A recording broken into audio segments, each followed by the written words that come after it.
Hello. Hi, good afternoon, everyone. Thank you for joining us this evening for what we are sure will be a fantastic conversation. As a brief reminder, if you could please silence your mobile devices, that would be great. My name is Antoine Bird. I'm an assistant professor of art history at Northwestern University and an associate curator of photography and media here at the Art Institute of Chicago. Along with Matthew Wachowski, Adam Getachew, and Elvira Dengani-Yose, I co-curated the current exhibition, Project a Black Planet, The Art and Culture of Pan-Africa. Since the late 19th century, printed ephemera of all kinds have been conceived and mobilized in support of Pan-Africanism's fundamental cause for freedom and solidarity among Black people globally. In today's program, we will hear from Stephen Booth, Leslie Wilson, and Esmeralda Kale as they discuss the ways in which such material, including newspapers, magazines, books, and pamphlets, have played a pivotal role in circulating, promoting, and debating ideas associated with Pan-Africanism. Throughout the exhibition, and most especially in a section called Circulation, printed and popular media is presented in ways that provide an in-depth understanding of Pan-Africanism's cultural evolution and the relationship it establishes between popular media forms and expressions of fine art. We begin to see this interface, for example, through the recurrence and reworking of portraiture in these three representations of the South African artist and activist Miriam Makeba. Jürgen Schartenberg's photograph of her at left and Maleko Mahodzi's reworking of that portrait and his painting at right can both be encountered in the exhibition near examples of South Africa's Drum magazine, as suggested by the image here in the center.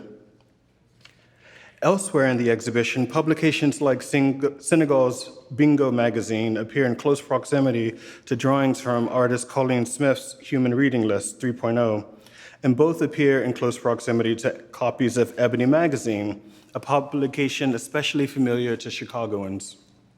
Ebony, along with Jet, Negro Digest, and other landmark publications produced by the Johnson Publishing Company, effectively connected audiences across Africa and the African diaspora, profoundly shaping the evolution of politics and culture throughout these vast regions. On behalf of us at the museum, I would especially like to welcome Linda Johnson-Rice, who is in the audience with us today. Linda Johnson-Rice is an Art Institute trustee and the former chair and CEO of the Johnson Publishing Company. Many of the publications you'll see in the exhibition are the legacy of the transformational work of her family. We're honored you could be with us today. Thank you.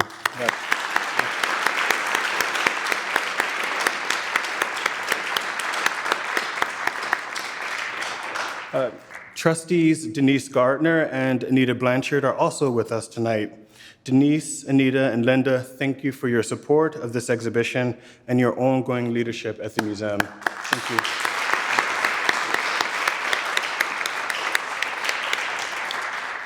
you. Now, to introduce our speakers. Stephen D. Booth is an archivist, independent researcher, and member of the Blacktivists, a collective of trained Black memory workers in the Chicagoland area. He is currently managing archivist of the Johnson Publishing Company Archive, JPC Archive, which is co-owned by the J. Paul Getty Trust and the Smithsonian National Museum of African American History and Culture. Next, we'll have Leslie M. Wilson, who is an academic curator and director of research programs here at the Art Institute. Her research, teaching, and curatorial work focuses on the history of photography, the arts of Africa and the African diaspora, modern and contemporary American art, and museum studies. In 2023, she co-curated David Goldblatt, No Ulterior Motive, at the Art Institute. She also curated Not All Realisms, Photography, Africa in the Long 1960s at the Smart Museum of Art at the University of Chicago. She holds a PhD from the University of Chicago. Esmeralda Kale is the George and Mary Lecron Foster Curator of the Melville J. Herskovits Library of African Studies at Northwestern University. She trained as an African Studies librarian at the University College London and has worked at institutions worldwide, including the University of Swaziland, Rhodes University, and Zayed University. She joined the Herskovits Library in 2003 as a bibliographer and became head curator in 2014. And I have to say that we're especially grateful to Esmeralda and all of the efforts at the Herskovits Library, who's a major lender to the exhibition. And with that, please join me in welcoming Stephen. Thank you.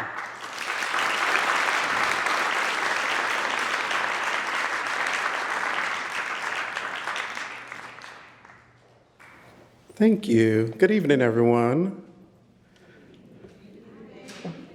Thanks for talking back to me. I appreciate it. I am Stephen Booth, Managing Archivist of the Johnson Publishing Company Archive, and tonight I'm just going to talk a little bit about the collection and some of the hidden gems that are in the archive. So, in 1942, John H. Johnson, alongside his wife Eunice, established the Johnson Publishing Company in Chicago with a $500 loan using his mother's furniture as collateral. The company's first title, Negro Digest, appeared later that year in November.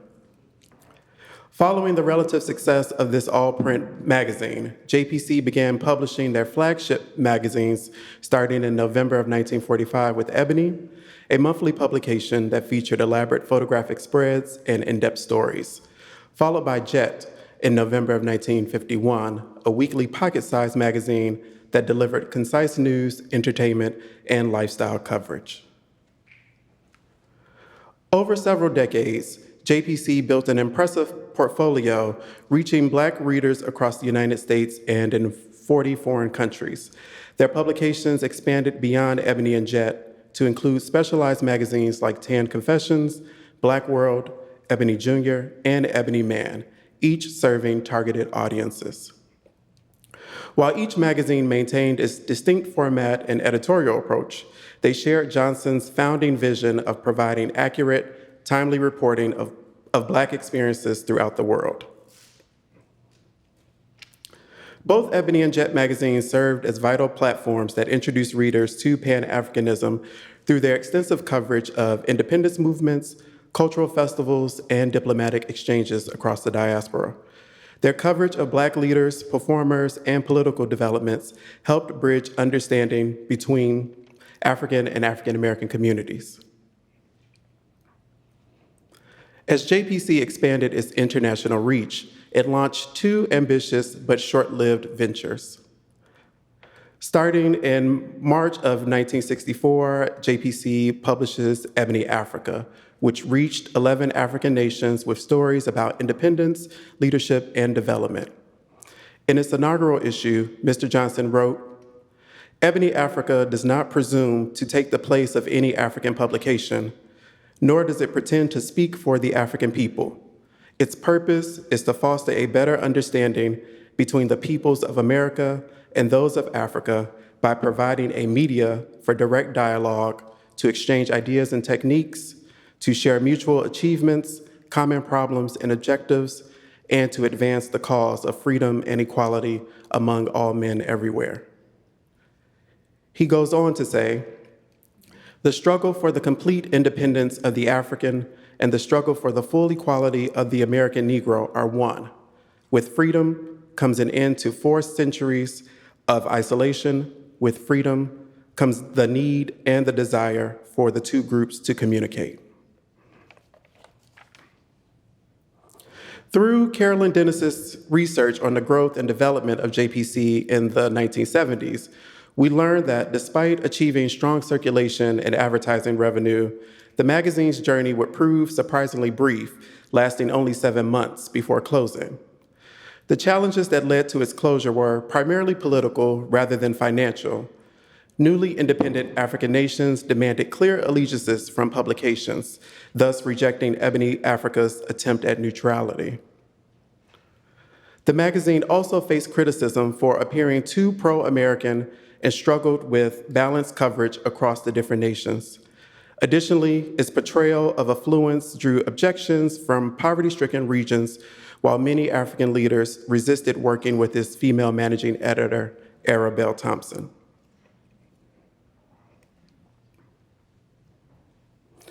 These mounting tensions required constant diplomatic interventions, with Mr. Johnson frequently traveling to the continent to justify editorial decisions.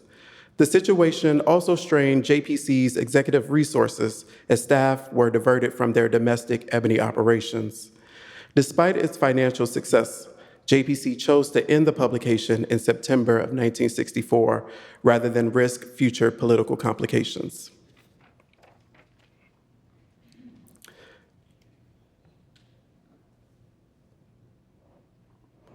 And so 31 years after Ebony Africa ceases publication, and 20 years after South Africa lifts the ban on Ebony, JPC launches Ebony South Africa in November of 1995 under the leadership of D. Michael Cheers. The magazine aimed to blend American and post-apartheid South African perspectives through coverage of politics, culture, lifestyle, and celebrities. Despite South Africa's large Black population, the magazine struggled in a market constrained by unemployment and poverty. With circulation peaking at under 24,000 in 1999 and criticism for being too American-centric, it closed in June of 2000. Its closure, along with declining readership at established magazines such as Bona and Tribute, reflected the broader economic challenges facing post-apartheid South Africa's aspirational media market. And although Ebony Africa and Ebony South Africa are no longer in existence, the magazines and photographs are being preserved as part of the JPC archive. In 2019, a consortium of philanthropic and cultural heritage institutions purchased the JPC archive for $30 million. This invaluable collection is now jointly owned by the J. Paul Getty Trust and the Smithsonian National Museum of African American History and Culture. And beyond the acquisition, Getty is investing an additional $30 million to support the work of conserving, cataloging, and digitizing the archive, along with the physical and digital infrastructure, so that it can be made available for public online access and research beginning summer of 2025. The JPC archive spans nearly 75 years of photography. It includes more than 4 million photographs, along with video, audio recordings, and some production materials. While only a fraction of these photographs were published, the archive preserves both the published photographs and unpublished works that were created by many JPC staff and freelance photographers.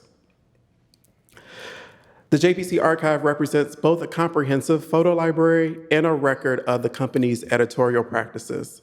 Its vital collections document the Black experience across the diaspora from the mid-1940s through 2008, capturing the lives, work, and achievements of Black individuals, communities, organizations, and businesses worldwide. The preservation of both the published and unpublished materials cements JPC's legacy as a pioneering documentarian of global Black life and culture. And to learn more about the work as it relates to the archive, we have a lovely resource guide, which is available through this QR code. And if there are any questions about licensing or just any general inquiries about the project, feel free to contact me at jpclicensing@getty.edu. Thank you.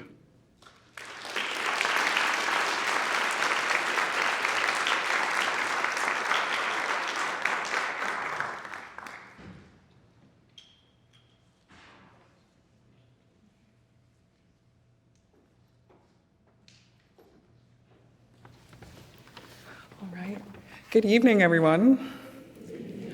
I'm really thrilled to be part of this conversation and to share a few stories about African magazines. These titles can now be very tough to find, but one of the magical things about Chicago is that many of these magazines are accessible at Northwestern University, and there are even a few in the Ryerson and Burnham libraries here at the Art Institute, and we're excited to continue to grow our holdings in this direction.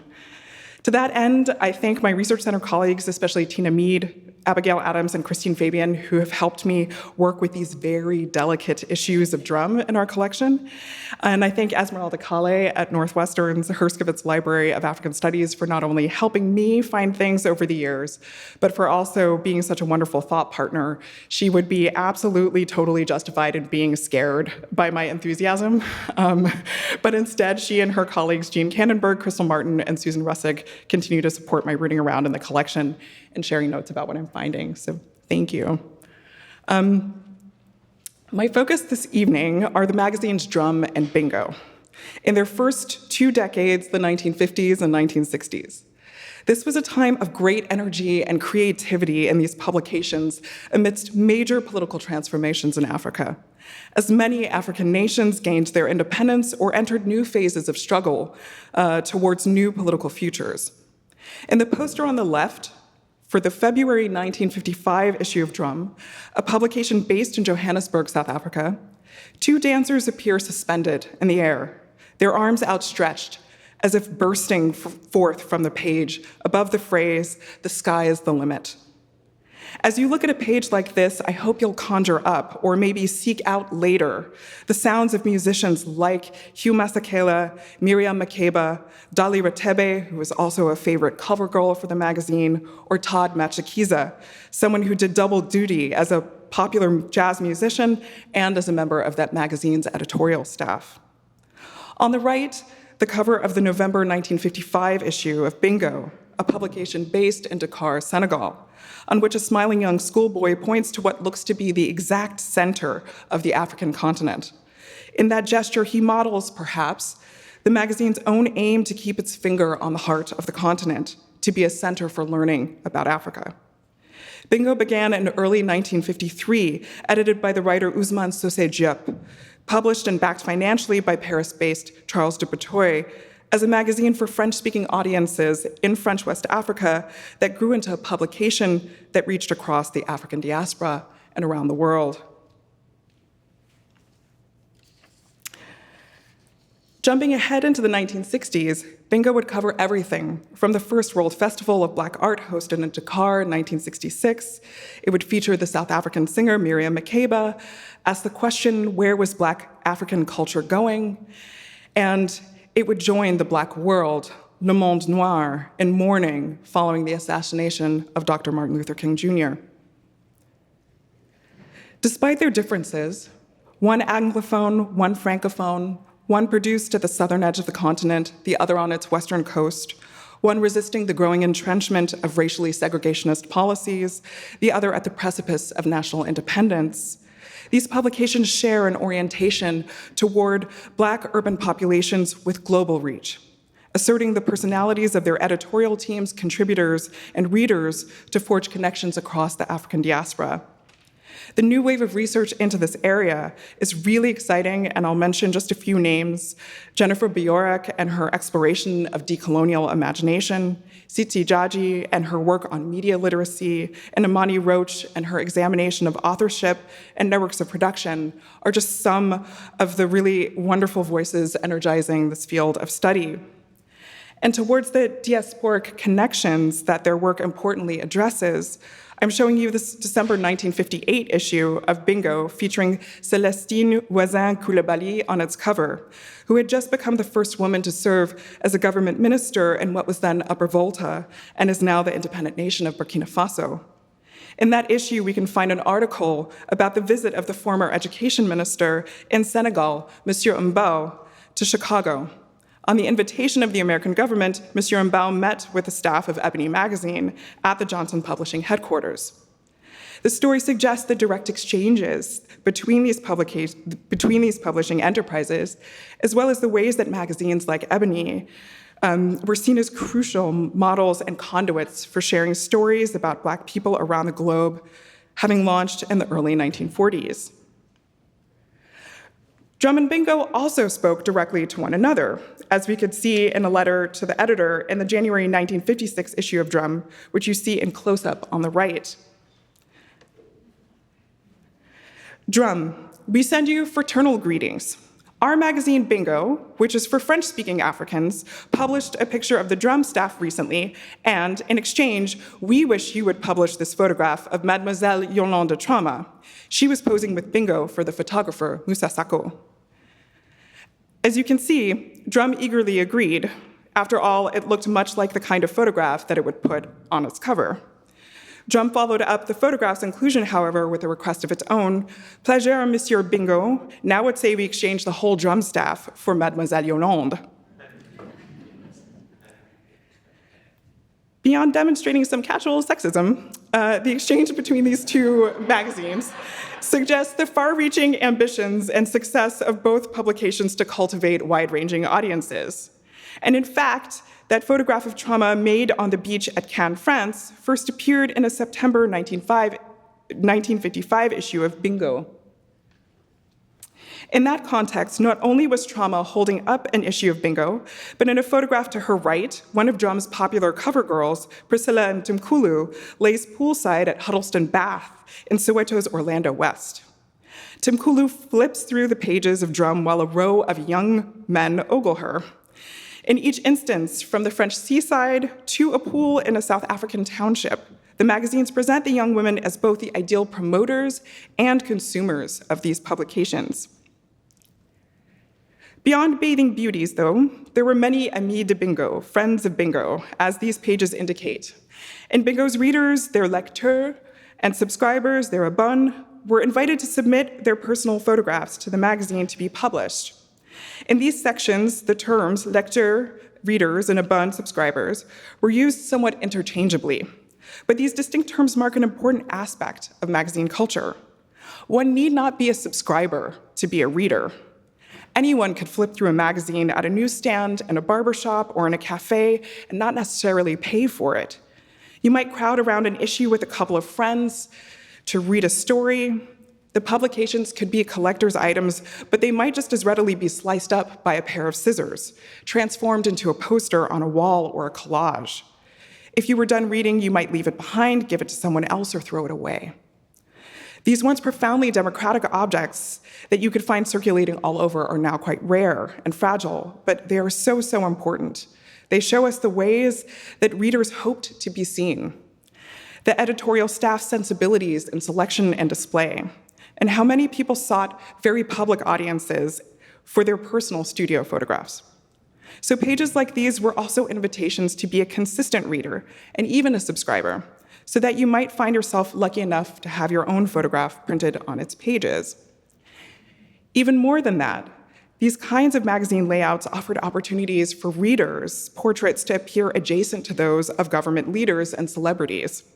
In a May 1957 issue of Bingo, the first page of an article titled "Ghana at the Hour of Independence" features an official photograph of Ghana's new leader, Kwame Nkrumah, presented opposite 10 entries of personal photographs from readers.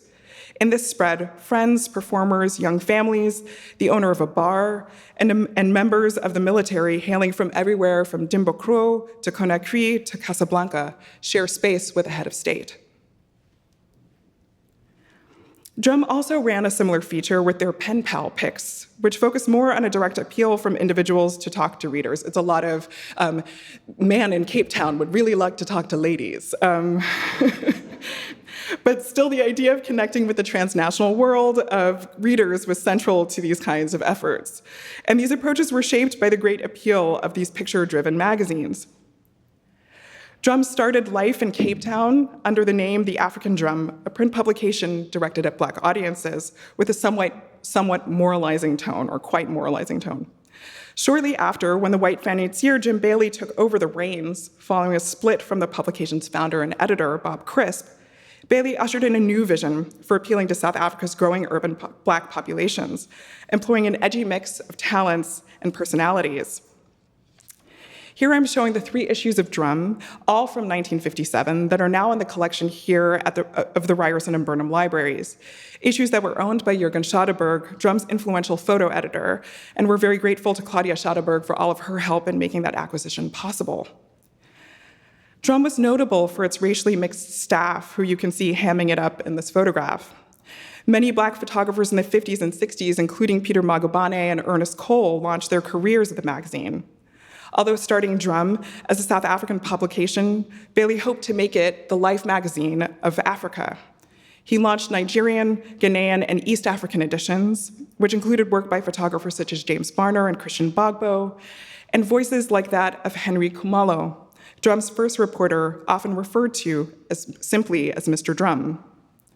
Khumalo described the magazine this way, quote, "We set out to mingle the rollicking fun and frenzy and fighting that fills non-European life with the hopes and dreams and struggles of a people who want a share in the country. And with the anger and fear and suffering, sure, and even the despair, we followed the man in the street to his nightclubs, his homes, his sports, his schools, his meetings, his grave," unquote. And also with a lot of beautiful women featured on its covers and pages.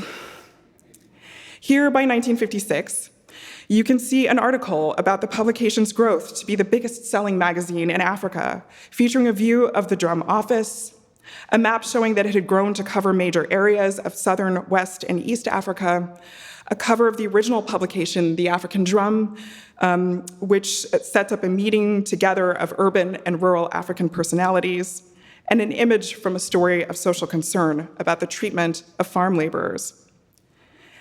You see images of some of the magazine's most famous exposés, speaking to dehumanizing practices in the prison system, woeful labor conditions, and confrontations over the extreme form of racial segregation imposed by South Africa's National Party government, the system known as apartheid.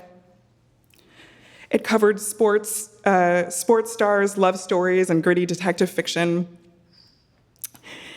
And here you see actress, singer, and Drum favorite Dolly Ratebe and some of its key staff members. Jürgen Schotteberg joined the staff of Drum magazine in its early years. You see him here at center between the staff photographers Peter Magubane and Bob Gosani. A recent emigre from Germany at that time, Schotteberg helped to shape the distinct look of the magazine and to mentor the young generation of photographers cutting their teeth on the publication. And as Antoine showed before, this is one of Schotteberg's most iconic photographs, an image of Miriam Makeba all at once lost and found in the music, eyes closed, hands on hips that were almost definitely swaying from side to side. A photograph from the shoot was made into a Drum cover in 1957. And so 50s era Drum gained notoriety for its attractive cover girls, sensational features on gangsters and nightlife, and searing exposés, as well as its sensitive coverage of activism against apartheid and stories of everyday life. But as it pushed the boundaries in its stories, it came up against government censors, and its staff, its stars, and its audience all faced significant challenges. The staff faced police harassment and took great risks to cover the stories they did. Tragically, Henry Khumalo was murdered on New Year's Eve of 1957, likely targeted due to a story that he was covering at the time. In the late 1960s, Peter Magubane was arrested and sentenced to almost 2 years of solitary confinement. Several staff members went into exile. The cover star, Miriam Makeba, went into exile in 1959. And in 1966, the photographer Ernest Cole also went into exile. For a story like this one, written by Casey Motsisi, featuring Cole's photographs from a May 1962 issue of Drum, Motsisi and Cole took great risk in showing that people of different racial groups were still mixing together despite South Africa's racially segregationist policies. Cole was only 22 years old when this was published. At that time, he was already working towards a book about Black life under apartheid, which would become House of Bondage, published in 1967, a book that went on to be banned by the South African government. It was the product of years of careful, dedicated work. Across 15 searing chapters describing the structures and impacts of racial segregation, Cole covered everything from policing to exploitative labor conditions to substandard educational and medical systems. Ultimately, under pressure from the security services, Cole had to flee to the United States and rely on a network of friends and colleagues to get his negatives out of the country. The one magazine in which he shared his story directly as an author was Ebony, publishing an essay called My Country, My Hell in February of 1968. After arriving in New York in 1967, Cole decided to embark on 2 new book projects about Black life in America with the support of the Ford Foundation. And here I'm sharing just a few examples of that work. Ultimately, Cole never published those books. Exile took a great toll on him. Cole died in 1990, sadly never returning to South Africa. His work in America, along with unseen work in South Africa, long believed to be lost, around 60,000 negatives, resurfaced in 2017 and is now stewarded by his family. And his life is the subject of a recent documentary by Raoul Peck. I'm curating an exhibition, The True America, with the Aperture Foundation about this body of work that opens at its first venue in Minneapolis on February 1st. Cole's work on magazines opened the door to making these photographs, but the work that he and many of his colleagues did for the magazine, and for magazines like Drum, came at a great personal cost. So in conclusion, publications like Drum and Bingo were inventive, creative, optimistic, and risky. They emerged from colonial contexts, but helped to usher in, or at least imagine, new political orders. Even if those movements took a painfully long time to come to fruition, even if the desired goals are still ahead of us. The joy and beauty, or beauties, that their covers often featured accompanied stories about the very real challenges of the moment and the challenges ahead, but they evinced a spirit that those challenges could be overcome. And in stories like that of the teen daughter of Celestine Wazin Coulibaly, Denise, who was learning to fly airplanes, or in the smile of a young flight attendant, Aida Wad, who holds open the issue of Bingo that she appeared on as a little girl, a reader for life. They conveyed a spirit on these pages that they could take to the skies, and perhaps there were no limits. Thank you.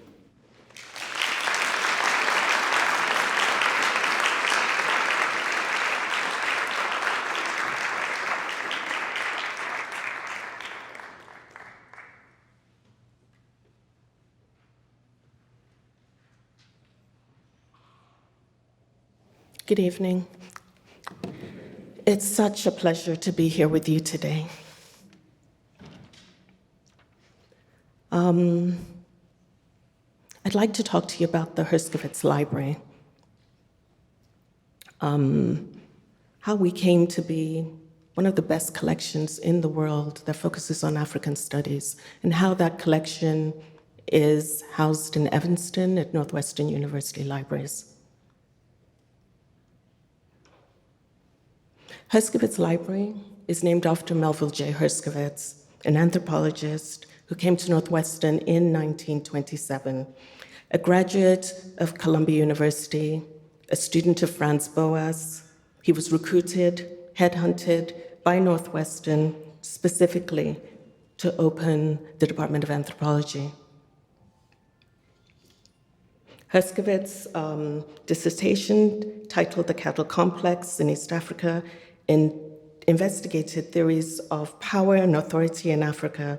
Throughout the 1930s, he traveled extensively with his wife, Frances Herskovits, to Benin, Brazil, Haiti, Ghana, Nigeria, Trinidad, and various other countries. And so by 1938, it was possible for him to achieve his reason for coming to Northwestern. By 1938, he had established and opened the Department of Anthropology. Realizing the importance and the significance and depth of information and the importance of the study of Africa, in 1948, he establishes the Program of African Studies at Northwestern University. We're not the first program, even though the Program of African Studies in the United States, we believe we're the second program. The goals of the program were to produce scholars of competence in their respective subjects, who will focus the resources of their special fields on the study of aspects of African life relevant to their discipline. Many of his students went on to become foundational faculty in African history, African anthropology across the United States. Some of the earliest diplomats sent to Africa, the various different parts of Africa, were students of Melville J. Herskovits. And so by 1957, we find him establishing what today is still in existence, the African Studies Association, The conference was held just recently in December here in Chicago. But it is no surprise, with all of this work going on, he turns his attention to the creation of a library. The creation of a library.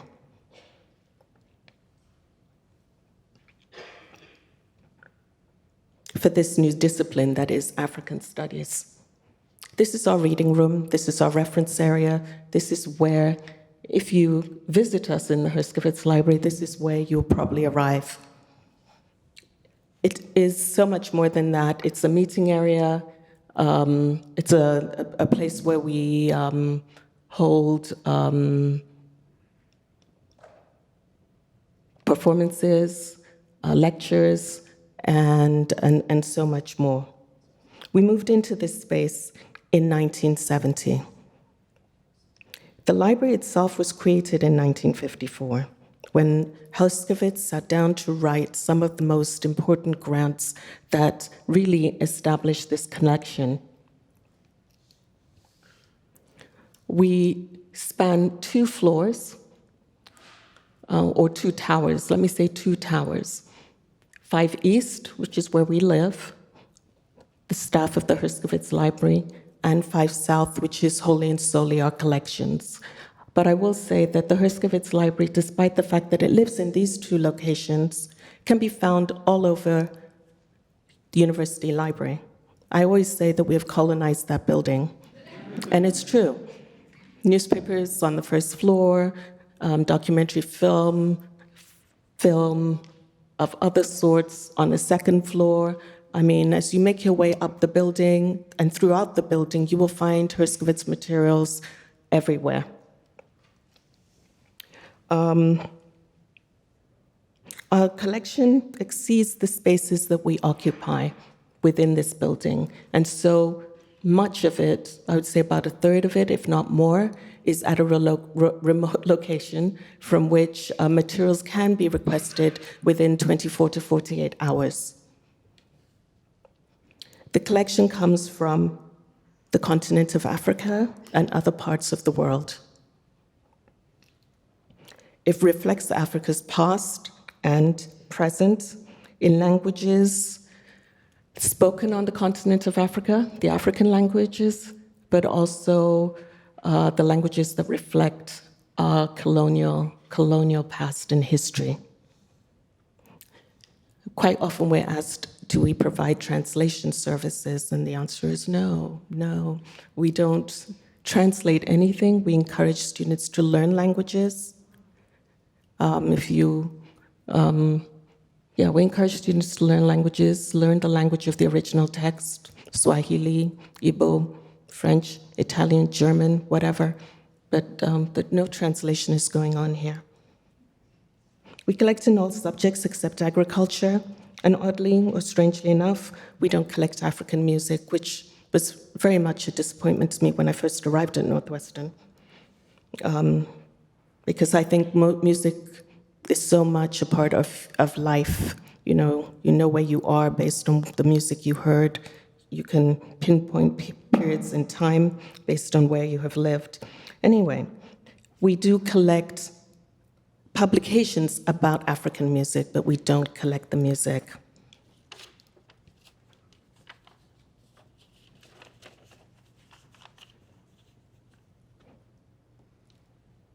We're heavily print, largely because so much of what is being published in Africa is still in print. You hear this all the time. Everything is electronic. When are you going to become electronic? Things are going to be printed in electronic. This is not necessarily true for African studies. The materials from the continent are a genuine reflection of what is going on the continent in that period of time. If a country is at war, then publications are reduced, and the acquisition of these materials become that much more expensive. And so when we buy things from, let's say, the Democratic Republic of Congo, we're literally buying by the page. You can price an item literally by the number of pages it has. It's so expensive. But they're at war. We haven't been able to get anything out of Mali recently. The newspapers, conflict reduces access.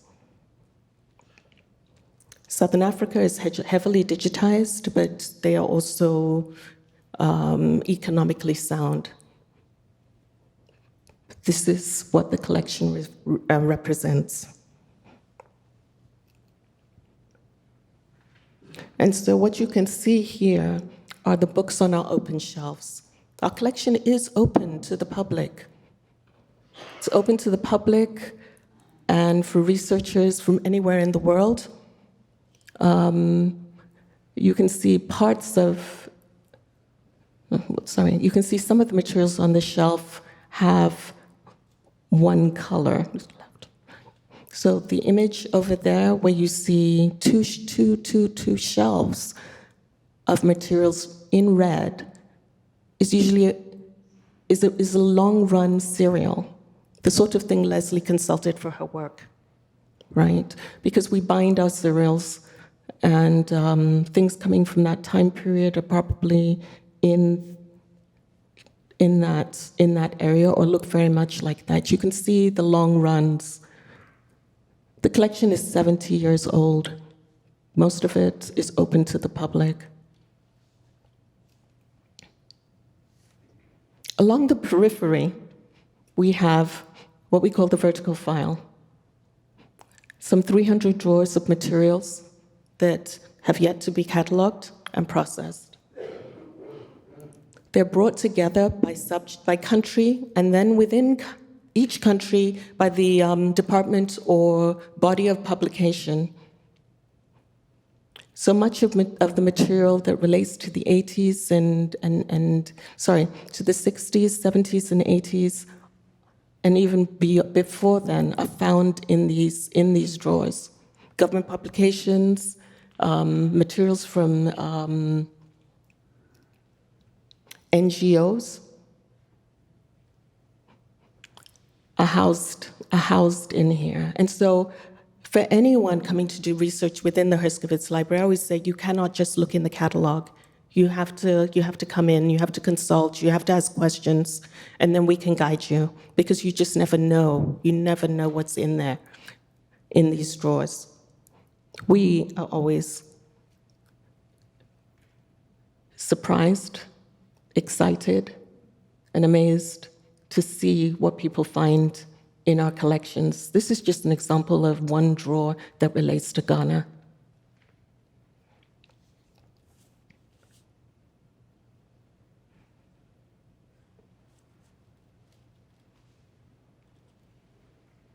But in addition to what we have on our open shelves, we also have closed rooms that very few people see.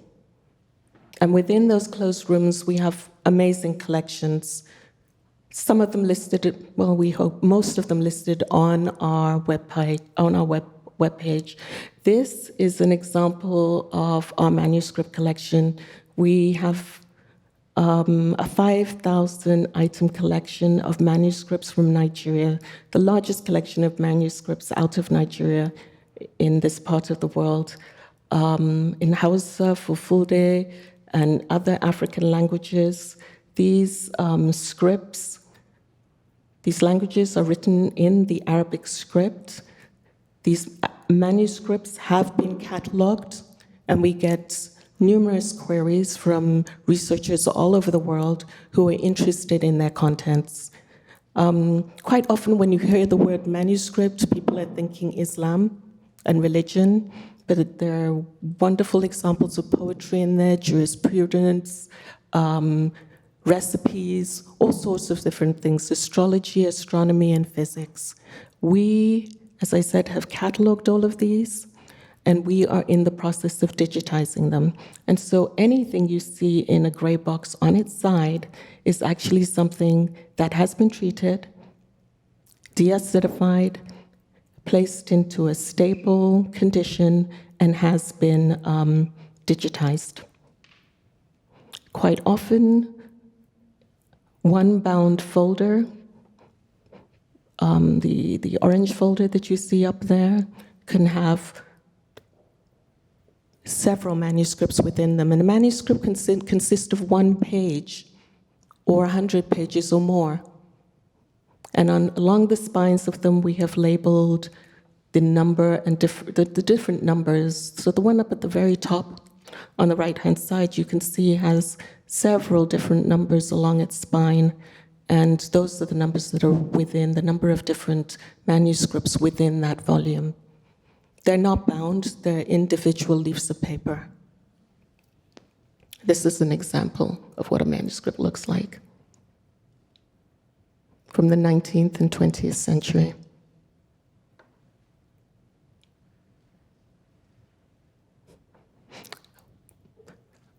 We collect posters on all subjects, as long as they relate to Africa.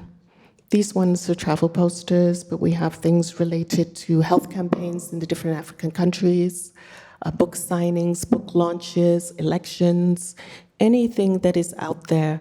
We have vendors throughout Africa who are actively engaged in looking for materials for us, pulling things from lampposts in order to document what is going on in their countries. This is a wonderful example of travel posters. Airlines that probably don't exist anymore. BOAC is one of them. In addition to those items I've just shared with you, we have really good collections of photographs.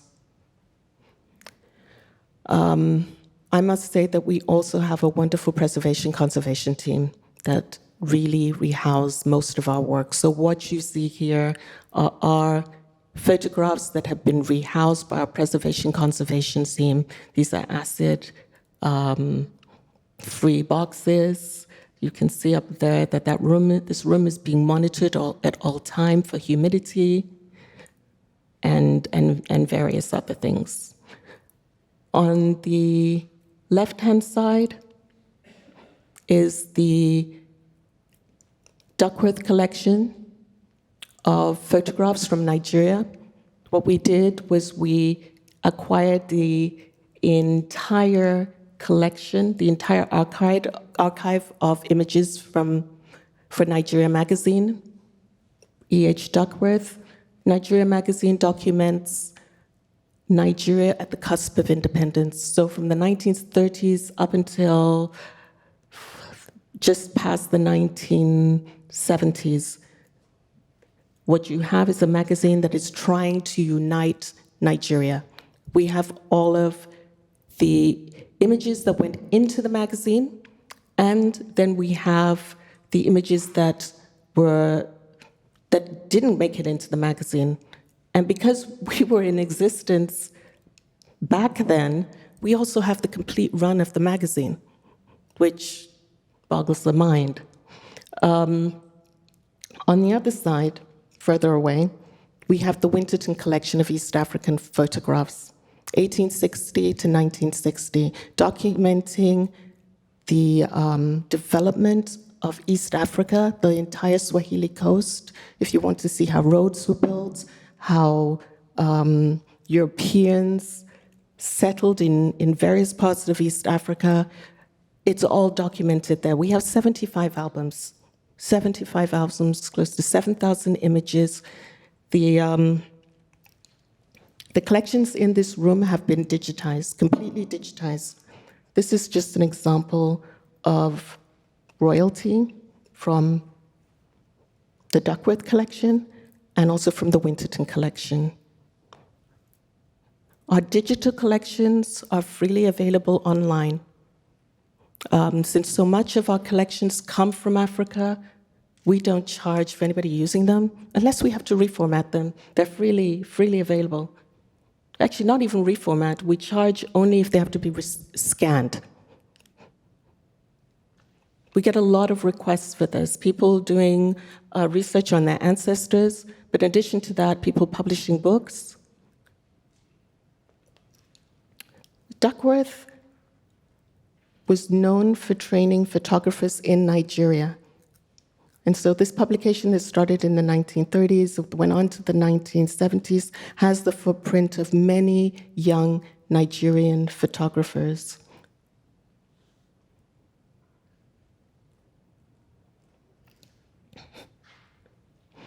In addition to our photograph collections, our posters, and what I've just shown you, we have what I call our material culture collection.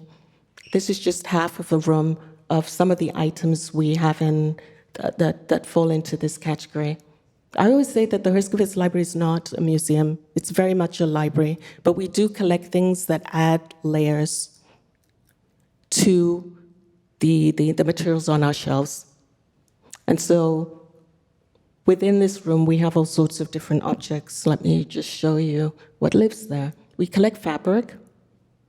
This is fabric that has text on it, commemorative cloth from various different countries. On the end there, you'll see Churchill wearing the different uniforms of all the armed forces in the United Kingdom. When he was Prime Minister during the Second World War, he was also Minister of Defense. And so that is West African fabric, in a way, that represents that. Up front here, you have fabric from Liberia, representing the election of Talbot and Tubman in the 1950s. Beyond that, you have Mary Matola, the Mozambican sprinter, who did a lot in Mozambique in support of HIV/AIDS and HIV/AIDS, and so that cedar there represents her work, commemorating her work in Mozambique.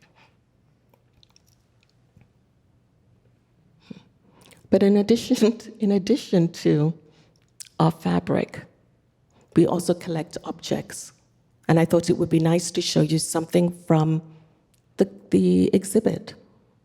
The eatable bust, right next to our more recent acquisition, T'Challa, from the Marvel film, Black Panther. You might ask, why are we collecting this?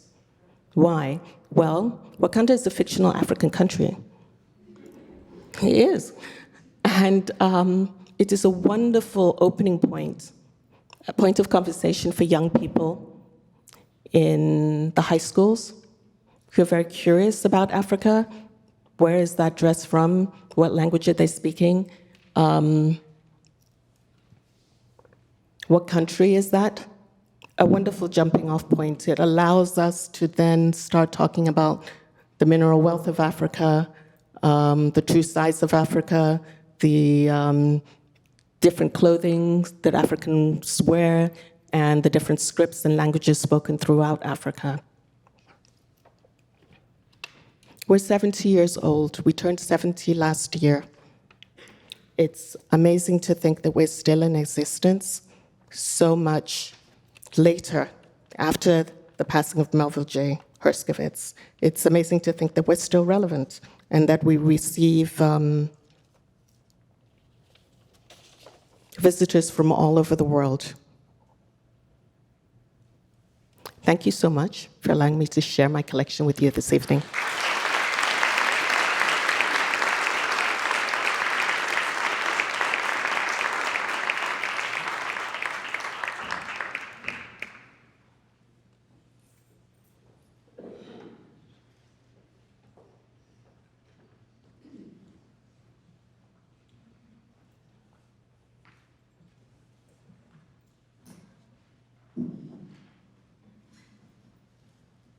All right. So I'd like to start by just thanking you again. I'm amazed by not only the in-depth discussions of specific publications like Drum and Ebony and Bingo, but also specific characters. I mean, Ernest Cole, for example, or in your case, Herskovits. And I'm curious to know, given that all of you work at institutions that have a mission to collect, but also to preserve, how do you determine priorities among those vast sort of repositories?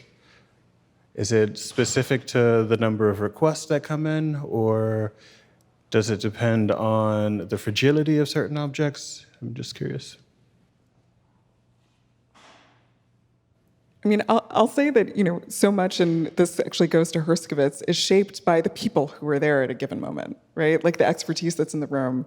And I can say, and also because I know my boss, Jill, is here, that my excitement to explore the possibility of bringing, some issues of drum into the collection was, because I know what drum is, and I'm really excited about it. And I think there are many things that are kind of akin to that we've been looking at collecting, and that has to do with also seeing what's already there, thinking in relation to it, looking more broadly at other parts of the collection, but then also, I don't know, the things we like.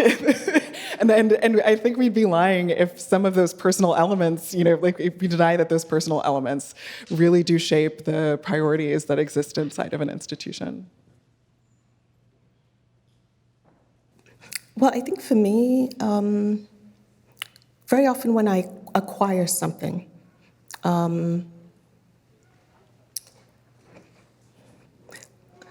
it will end up in front of preservation conservation. So if I buy a collection of, let's say, I'm thinking of trying to acquire something, glass lantern slides, right? I know that those slides are going to be fragile. They will probably be flaking. They might possibly be cracked. Something like that, as soon as it arrives, what I'm going to do is call preservation conservation, and they're going to look at it first before we start doing anything else.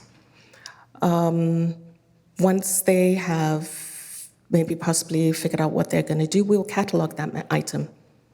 We'll catalog it because we have to trace its movement, track its movement throughout the building, right, as it goes from department to department, right, in order for it to be handled, possibly rehoused, and put into a condition where people can use them. For something that comes in brand new, it goes onto the shelf. So let's say drum, bona, those items came in when they were published. They went out for binding because they came in as individual issues, right? They went out for binding, and they got bound, and then they got housed and put onto the public shelves, right? Because back then, they weren't really rare, were they? They were just everyday things that were published and we were reading. Well, they've been sitting there for a number of years, and now we have a user who comes in and wants to do something with them, wants to use them in a certain way. And this gives us an opportunity now to actually pull the material and look at it again, and say, do we need to rehouse it? Can it even, first of all, none of our periodicals circulate. None of the Herskovits Library's periodicals go out for circulation. You can only use them in the building. But say they're being lent or something is being done to them, then we have to look at them again and say, do we require further treatment? Do they need to be rehoused? And that sort of thing. I'm very, very lucky. I have a team. We have a preservation department, we have a conservation department, and this is what they do. And they schedule time, and you put things aside, and during that scheduled time, you pull these things out, and they take care of it. For the JPC archive, our process is a little different. So within the archive, there are several different collections. And so you can have a collection that's only 2 bankers boxes. And then our largest collection is about 600 something bankers boxes. So it really depends on the amount of preservation and conservation work that has to be done on the actual materials themselves. The collection, the archive is in really, really good, stable condition, which is fantastic. And, as you're going through the material, of course, you can see some items have been handled more than others, but that's because they were used in the editorial process in terms of actually making the magazines. So it really depends. Right now, we are in the thick of it, working on a lot of color photographs, which consist of slides and transparencies and prints and whatnot. And so our primary goal is really just to stabilize the formats in appropriate archival containers so that they can be continued to be handled by our digitization team and then also be preserved properly and be made accessible for in-person research as well. So it depends, yeah. Yeah, and I'd add too that you want to bring things into a collection, or so much of what we've been talking about is access. Like the hope is that you're doing these things in service of the fact that people can use them or see them, and that they don't just kind of go into the dark or they go into a collection and they don't get the chance to see the light of day. It's you want to prioritize so that you make sure that things have a chance to kind of go out into the world. I'm curious, especially for you, Esmeralda, knowing that a lot of the photographs in the Herskovits are digitized, do you still allow people to look at the physical objects? Yes, we do. Yes, we do. I must say that even though we do try and discourage it, yes, we do. Yes, we do. Mm-hmm. And I'm also curious, Stephen, about the digitization efforts at the JPC.